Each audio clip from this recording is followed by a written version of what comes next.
այժմ քննարկում ենք կառավարության կողմից ներկայացված սպառողների իրավունքների պաշտպանության մասին օրենքում փոփոխություններ եւ լրացումներ կատարելու մասին եւ գովազդի մասին օրենքում փոփոխություններ եւ լրացումներ կատարելու մասին նախագծերի փաթեթ առաջին ընթերցմամբ հիմնական զեկուցող էկոնոմիկայի նախարար Գևորգ Պապյան-Խաչատրյան։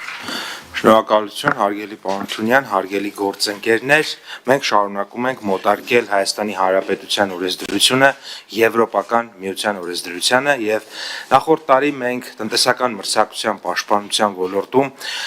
էական փոփոխություններ արեցինք եւ մեր ամբողջ օրենսդրությունը մոտարկեցինք եվրոպականին։ Հիմա ներկայացվող փաթեթով եւս 4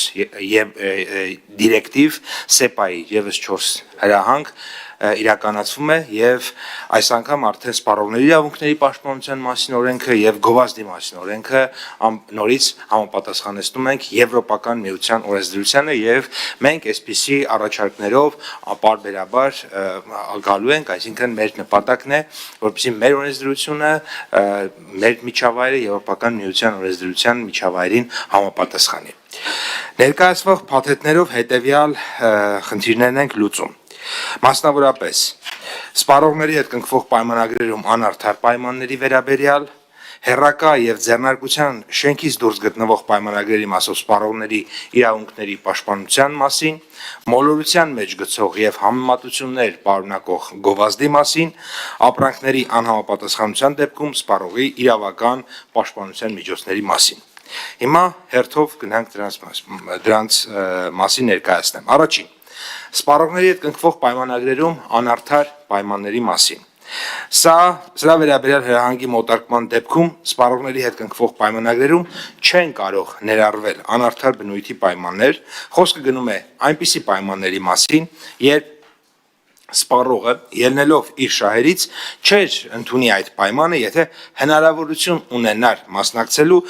պայմանագրի պայմանների որոշմանը։ Նախագծով սահմանվում են անարդար բնույթի պայմանների տեսակները, նախատեսելով, որ պայմանագրում որևէ անարդար պայմանի առկայության դեպքում նման պայմանն առ-ոչինչ է։ Օրինակ, սպառողին իրավունք է վերապահվում սպառողի իր պայմանագրով ստանձնած պարտավորությունների չկատարման դեպքում պահանջել պայմանագրի գնի համեմատ անհամաչափ բարձր փոխհատուցում։ Հրահանգի մոտարկման արդյունքում սպառողները պաշտպանված կլինեն նրանով, որ իրենց հետ կնքվող միանալու պայմանագրերում վաճառողները կամ ծառայություն մատուցողները չեն կարող ներառել անարդար բնույթի պայմաններ, իսկ ներառելու դեպքում այդպիսի պայմանները առ-ոչինչ են։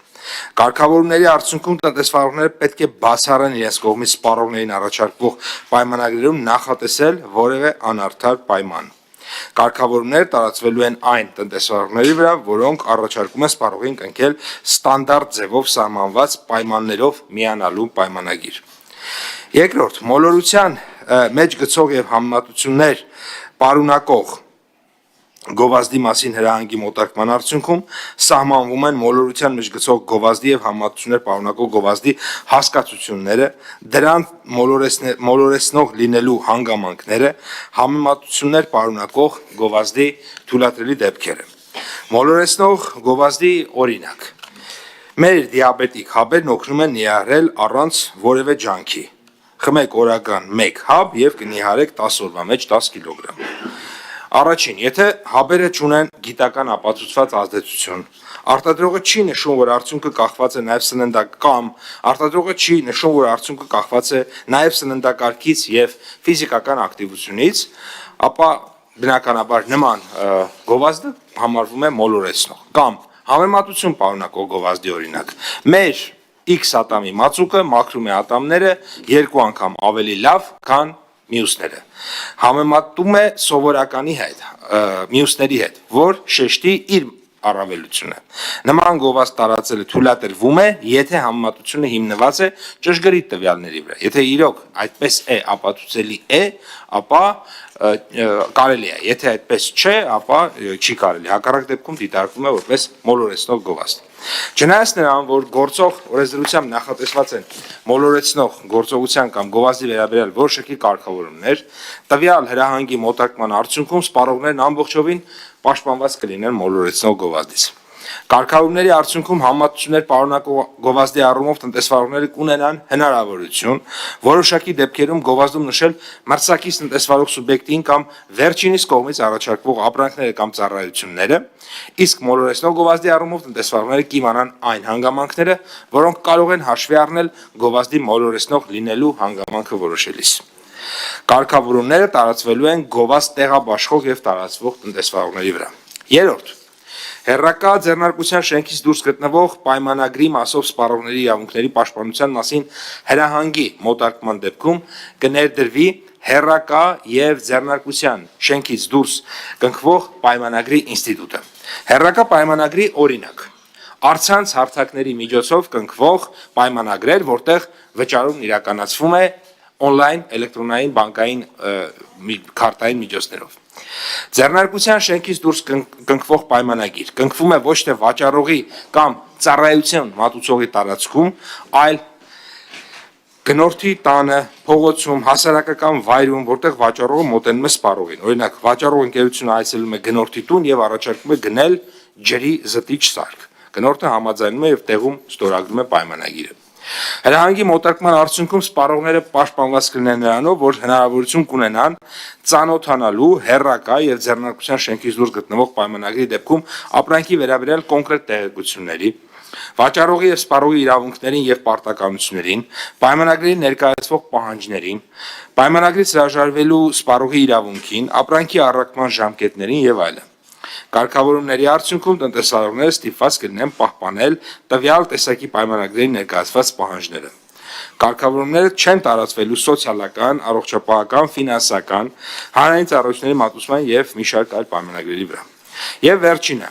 ապրանքի անհամապատասխանության դեպքում սպառողի իրավական պաշտպանության միջոցների մասին հրահանգի մոտարկման դեպքում կամրագրվի ապրանքներին, ներառյալ թվային տարերով ապրանքներին եւ տվյալ ապրանքի գործառույթն իրականացնող թվային բովանդակության կամ թվային ծառայությունների ներկայացվող պահանջների շրջանակը եւ դրանց անհամապատասխանության դեպքում սպառողի իրավական պաշտպանության միջոցների շրջանակը։ Օրինակ, խելացի ժամացույց գնելու դեպքում ժամացույցի հավելվածի խափանված լինելը նշանակում է ժամացույցի անհամապատասխանություն։ Հրահանգի մոտարկման արդյունքում սպառողները պաշտպանված կլինեն նրանով, որ հնարավորություն կունենան ապրանքների ներառյալ թվային բովանդակությամբ ապրանքների ձեռքբերման ժամանակ 2 տարվա ընթացքում ապրանքի թերության հայտնաբերման դեպքում դիմել արտադրողին, վաճառողին, կատարողին ապրանքի թերությունների վերացման նպատակով։ Իսկ օգտագործված ապրանքի դեպքում երաշխային ժամկետը սահմանվել է ոչ պակաս քան 1 տարի։ Կարգավորումները տարածվելու են ցանկացած պայմանագրի վրա, որոնք վերաբերվում են շարժական գույքին, սպառողի կամ ծառայության այլ օգտատերերի կողմից վերբեռնվող կամ ստեղծվող էլեկտրոնային տեսքով տվյալների հետ կիսվելու կամ այլ փոխգործակցության հնարավորություն տվող ծառայություններին։ Տնտեսական մրցակցության եւ սպառողների շահերի պաշտպանության մասին գործող օրենքի իմաստով վերը նշված պահանջների չկատարումը կհամարվի սպառողների շահերի դեմ ուղղված իրավախախտում, որի քննությունը գործող օրենքով վերապահված է մրցակցության եւ սպառողների շահերի պաշտպանության հանձնաժողովին։ Փաթեթի մշակման աշխատանքների իրականացման համար շնորհակալություն ենք հայտնում մրցակցության եւ սպառողների շահերի պաշտպանության հանձնաժողովին եւ փոխվարչապետ Գրիգորյանի գրասենյակին, որովհետեւ նաեւ նախարարությանը 3 կողմը իրար հետ ամիսներ շարունակ հսկայածավալ աշխատանք են տանել եւ հիմա էլ տանում են, որպեսզի հետո բերենք այլ դիրեկտիվներ։ Շնորհակալություն, պարոն Պապյան։ Իրականում նախագիծը շատ կարևոր է ու նախնական քննարկել ենք։ Այստեղ համ հարց տամ, համ դիտարկում անեմ, համ երևի մեծ լսողների համար հայտարարություն կլինի։ Հասկանալի է, որ այդ մոլորեցնող գովազդը կամ մրցակիցների հանդեպ ինչ-որ անարդար վերաբերմունքը կանխարգելելը կարևոր է, բայց մենք օրինակ նախ պիտի ծայրահեղությունների մեջ չընկնենք իմ կարծիքով։ Մենք օրինակ ունենք շատ էպիկ դարձած գովազդների օրինակներ, որոնք չեն արգելվում, այսինքն մաքսիմում մի ընկերությունը կարող է մյուսին դատի տա ու դատարանը վճռի։ Օրինակ ես չեմ ուզում հիմա գովազդ անել, իմ տեսած ամենատպավորիչ գովազդներից մեկը եղել էր հետևյալը՝ 2 գազային զովացուցիչ ըմպելիքներ արտադրող ընկերություններ մշտական հիմա բոլորն է գիտեն մասնախոսքը իրար մրցակից մեկի գովազդը ոնց է գնում այդ գովազդը ցույց է տալիս այն մի ընկերության արտադրանքը մի հատ երեխա դնում է գետնին հետո երկրորդն է դնում գետնին վերջում պարզվում է որ ինքը դա դնում է որ բոյը հասնի ապարատից այն մյուս ընկերության գազավորված ըմպելիքը գնի մեքենաների շուկայում նման բաներ կա այսինքն մենք ուզում եմ վստահ լինենք որ սրանով շատ չենք մտնում տնտեսվարողների ազատությունների մեջ ու մրցակիցներին իրավունքները պաշտպանելով այստեղ մեծ հայեցողականության տեղիք չենք տալիս հետ ու նաև վախենում եմ այն բանից որ վաղը մյուսօր պարզվի որ մրցակցության պաշտպանության հանձնաժողովի ձեռքում մի հատ լրացուցիչ մահ կա հայտնվել որով մեր տնտեսվարողներին պատժում է դրա համար խնդրանքս ինչն է մենք պարոն Պապայանի հետ որ քննարկում ենք պայմանավորվեցինք որ որոշակի փուլից հետո մենք տնտեսվարողների կարծիքները կլսենք հիմա նախագծերի փաթեթը ազգային ժողովի կայքում կախված է ես խնդրում եմ մեր բոլոր տնտեսվարողները մանրամասն կարդան այս կարգավորումները եթե առաջարկներ կունենան դիտարկումներ կունենան մենք մինչև երկրորդ ընթերցում մեծ ուշադրությամբ կլսենք որպեսզի այնպես չստացվի օրենք ընդունենք հետո գանք արդեն ընդունված օրենքի մեջ փոփոխություն անել եթե պետք լինի անգամ երկրորդ ընթերցումը մի քիչ էլ հետ կտանենք որ հասցնենք բոլորի կարծիքները լսել այնպես որ ովքեր ես կխնդրեմ մեր փորձագետները հատուկ այս օրենքի լինքը մեր Facebook-յան էջերում էլ տեղադրեն որ տնտեսվարողները հասցնեն կարդալ նախապատրաստել սպասում ենք բոլորին ովքեր այս մասով ունեն առաջարկներ ու դիտողություններ Ես է ուզում ասել, ավելի շատ բաներ կոչ էր մեր տնտեսվարողներին, որտեղ կարող իրանք ավելի շատ բաներ նկատեն պրակտիկ կյանքում, որը մենք հիմա այստեղ չենք իմանում։